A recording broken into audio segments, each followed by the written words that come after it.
Op de Westelijke Jordaanoever neemt het aantal gewelddadige incidenten toe. In reactie op Palestijnse terreuracties nemen inwoners van Israëlische nederzettingen het recht in eigen hand. Aan tafel de adjunct-ambassadeur van Israël, Yaron Wax. Good evening, Mr. Wax. Good evening.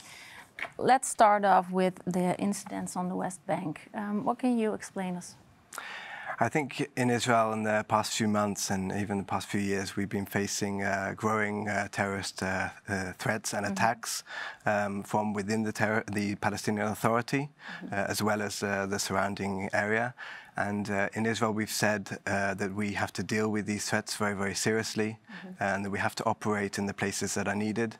Unfortunately, a big part of this is due to the Palestinian Authority not taking up its security responsibilities. And we've said that we want to protect our civilians, and we need to operate wherever is needed, unfortunately. So how do you explain the increase of the accidents over the past few weeks? Like I said, I think a big part of it is just due to the lack of authority and the lack of willingness of the Palestinian Authority, an increase in incitement coming from them, also within the Hamas and other destabilizing countries in the region that are calling for more violence. And you know, from our point of view, we certainly want to de-escalate the situation, and we've had numerous tries to do that. We've seen through some of the religious periods where we've taken vast steps to try and reduce tensions, but we're seeing more and more attacks, unfortunately. Yeah. So why are there more attacks from the Palestinian side these days? I mean, it's a growing thing. Of course, part of it is due to the fact that they don't see any sort of promise and activities from their side, from the Palestinian Authority. And, you know, when they don't have sort of opportunities and things, maybe it leads to activities. But I think together with international partners, you know, we need to work to try and sort of assist where possible, but also make sure that the message is clear that if some areas within the Palestinian Authority are just left to give land, you know, for the terrorist groups just to promote things and to attack Israeli civilians, that's not something that we'll be able to live with. Well, the tension is growing, and we also, is it true that we also see more counter effects from the Jewish Israeli side? I think that there are two sides, of course. On the sort of military side, you know, we're operating in some of the strongholds. On the other side, you also see, as we've seen in the last few days, extreme activities from some of the sort of Jewish population as well, and that's something that we've also come out and condemned. I know that even just today, President Herzog spoke to President Abbas and also condemned these actions. And certainly within any society, we certainly condemn any extreme activities, and this is something that shouldn't happen, and civilians should not be taking the rule into their hand. This is the job of the government and of the armed forces. So we certainly condemn this with all strongness. But what do you think lies at the root of these counterattacks? The counterattacks, I mean, there's frustration on each side, of course. If you have, you know, civilian areas within the West Bank and they've been attacked, and we understand that, and they need to receive the protection that's needed. So frustration, of course, is growing from their side. Just a few days ago, there was a terrorist attack killing four innocent civilians at a petrol station, and, you know, the civilians there living, they want to feel that they're also guarded and protected. And it's led to maybe some incitement and violence, but once again, this is not something that people should be taking the rule and law into their own hands, and this is the job of the government forces. So he said that President Herzog has condemned these counterattacks, but how do the Palestinian authorities respond on these attacks? So unfortunately, when it comes to the terrorist activities and the attacks that happened on the Jewish population, we haven't seen the condemnation coming. On the other side, you have people out on the streets giving out candy, celebrating fireworks, and that's the reaction on one side, whereas on our side, of course, we do not support this type of thing. So I think the problem is that both sides look at it differently, and it gives more access for the terrorists to go on and do these type of activities. Yeah. Could you say that them celebrating these attacks is fuel for Israeli people to respond in a bad manner? I wouldn't say it's fuel. I mean, we've seen over the last few years that this is the general reaction, unfortunately, to violence and to bloodshed from the side of the Palestinian Authority. And that's something that gives the wrong message, maybe, to Palestinian youth in terms of their willingness to go out on these attacks in the future. And I think if the Palestinian Authority come out strongly and condemn this, and when you have terrorist incidents and innocent people are murdered, they should not be sending these type of messages. Yeah. Do you think that worldwide the media is showing the true sides of these incidents, or do you feel that most of the time the blame is put on Israel? I think in the international media, unfortunately, it's most cases it is put on Israel, and it's not showing all sides of it. On our side, of course, we do everything to protect our own civilians, and therefore we do try and limit as much as possible, civilian loss of lives. It's not the same on the other side, and I think international media are not fair sometimes in some of their the way they show the activities on the ground. What needs to happen to change that view or that perspective? I mean, we work with partners, to come, to visit Israel, to see the true sides, and also to see both sides of the story. I think, bias is not something that we want to show. Everyone needs to see the true picture. But to have a common future, to have something, that we can work together with, you need willingness on both sides. And unfortunately, I think we've seen in society on both sides that it's gradually going away from there, and this is something we need to bring back. We need to look at a bright future where people can live together, and that needs to come from both sides. Yeah. Well, let's talk a little bit about Iran, because Israel considers Iran to be a great danger. How dangerous is Iran for Israel? For Israel, I'd say, and we can talk later about the 75 years of Israel, but Israel is still a very, very young country, and we're living in a very, very dangerous environment. And that's why we've had to build up a strong, vibrant democracy, but also a country that can defend itself. Iran is the biggest threat to the state of Israel. Iran is a country that is openly working on nuclear capabilities. It's certainly working to create a nuclear weapon, and is being very, very vocal and open on its wanting to destroy the state of Israel. Is that what they're after, you think? Well, this is what they openly state in every opportunity, including the leadership of Iran. So when you have, on the one hand, a country that it's claiming that it wants to destroy the state of Israel, and on the other hand, it's working very, very quickly to achieve a nuclear capability, that's not something you can ignore. And while, from our point of view, of course, we look at it at the problem for the security of the state of Israel, it's a problem for the security of the whole world, because these capabilities can reach other countries, and aside from a nuclear bomb, its terrorist activities in the whole region are very, very active, including in Europe. Are you afraid that war might be around the corner? I very much hope, we're not at that stage, and that we find a way to avoid this.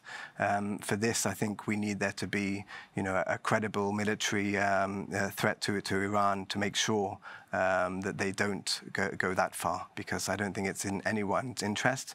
We very much hope that we can avoid open conflict, but Israel is also very clear in keeping our independence and our capability, and we will act, of course, when needed. So you do prepare for the possibility, but you hope that... When you live in Israel, you have to prepare for any possibility. We've had 75 years of being attacked by our neighbors, and we'll certainly always be working to defend ourselves. Okay, so are there any opportunities to come to a peace agreement with Iran? I think it's very difficult to talk about a peace agreement with a country that's whole aim is to destroy you. So I think we've seen our openness and the fact that we want to achieve a normalization and peace agreements with the region, with other countries, and that's something that started in recent years in the Abraham Accords. And we have nothing against the Iranian people. We've always had very, very good relations with them through the years, including a lot of Iranian dissidents in Israel as well. But certainly there's no dialogue with a country that wants to destroy you. Okay, so now Iran has signed an agreement with Saudi Arabia. How do you view that? In general, of course, we're not supportive of normalizing. I think every country, they have their own their own interests, and I think I'm not talking for Saudi Arabia, but I think a big part of it is part of their own interest to de-escalate the situation in the region. We know that we've had a conflict going on in Yemen for quite a few years now, and I think Saudi Arabia, it seems, are trying to sort of de-escalate things and move away from conflict and try and focus on other things. On the other hand, I certainly do not think that Saudi Arabia are naive about Iranian interests, and I certainly don't think that the fact that they've maybe normalized a bit of the relations means that they don't still view them as a big threat. So, does it have any influence on the relationship between Israel and Saudi Arabia? Israel and Saudi Arabia, of course, we don't have diplomatic ties. So from our point of view, we've been quite open about the fact that we do want to open up dialogue with all countries in the region, and Saudi Arabia certainly would be maybe the biggest country in that respect that we would like to have relations with in the future. It's something that we would very much like to work on, but it's not something that's on the table right at this moment. Do you foresee it for the near future? Or? I can only echo our Prime Minister and say that it's something that we would very much like, and we've been working through the years with other partners, but yeah, it's not something I can comment on now, only to say that I would like to see it. We've seen the results of our new relations with other countries in the region, with the UAE, with Bahrain, with Morocco, and the positive reaction from it, the increasing economic relations, everything around that has been massive. And I think it's shown all countries in the region what you can achieve from dialogue and from normalization compared to, not having contact. Yeah, I understand. So let's talk about Israel and its 75 years existence. Yeah. How do you view this in a historical context? I mean, it's quite an amazing thing. I mean, if you look back and think where we were, 75 years ago, and we can all, remember the sort of the history and, following the Holocaust and everything around that, and to have the State of Israel and to see what has been achieved in such a short period, 75 years, to have a strong democracy in the heart of the Middle East, I think it's quite amazing, to be honest. Is it a miracle in itself that Israel exists? I certainly believe so. I mean, I grew up in the UK, and I made Aliyah with my family when I was 8 years old, and this was, also a dream of my parents, and to live and, just to see what has been achieved in this period, and hopefully the next 75 years will be even better, and we'll be able to increase our ties with other countries. I think we're close to having 100 embassies now in Israel, and it shows, the massive ties we have around the world. So yeah, we're looking forward to increasingly more with their embassies in Jerusalem. That's also something that has been increasing in the past few years, and yeah, it's something that we look to increase more. Do you see God's protection over the existence of Israel? I certainly believe that there must be someone protecting Israel, otherwise it couldn't have got through, I think, the miracles of the past 75 years. If you look at the conflicts we've been through, if you look at, the chances of survival through all that, I think there must be someone looking over us. Otherwise, we wouldn't be here today. So in the last year, 70,000 Jews from around the world moved to Israel, made Aliyah, the highest number in 23 years. Do you perceive this, the people returning to the land, as a prophecy being fulfilled? I mean, I think, people have different reasons for moving to Israel. I'm not going to get into, different people's views. I certainly believe it's important, and it's important for people to come and strengthen the State of Israel. And if you look at the, the division of society, we're a country that's made up of people coming from all over the world, and that's what makes Israel such a great country. People coming from all over the Middle East, from Europe and from South America, and a lot of other areas in the world, of course, North America. So I think it's something that we're looking at. It goes up and down in different times, and it also, of course, depends a lot on, the political situation in different areas of the world, where you've seen sort of rises and from other places. But yeah, certainly I think it's important, and I think people still grow up with that dream of coming to Israel, and we see it from year to year. So how are people being welcomed? You know from your own experience? I think it's part of sort of what we grow up in Israel. Sort of we're used to receiving people. We're used to having sort of immigrants coming in and you're welcomed. And of course, like in every country, you always have certain problems as well. It's not like everything is positive in every way. But certainly, I think Israeli society is used to having lots of different people and a variety, and I think that's part of what makes Israel such a welcome. And do they have to follow certain protocols of learning the language in the immigration process? Or? I think, in every country, I mean, Israel, it's not like the Netherlands where people all speak absolutely perfect English, but I think people speak, relatively good. But of course, if you want to get on with Israeli society, it always helps to learn the language. And I think, at the end of the day, you do need to. Sometimes, when people come maybe at a more elderly age, sometimes it's a bit more difficult.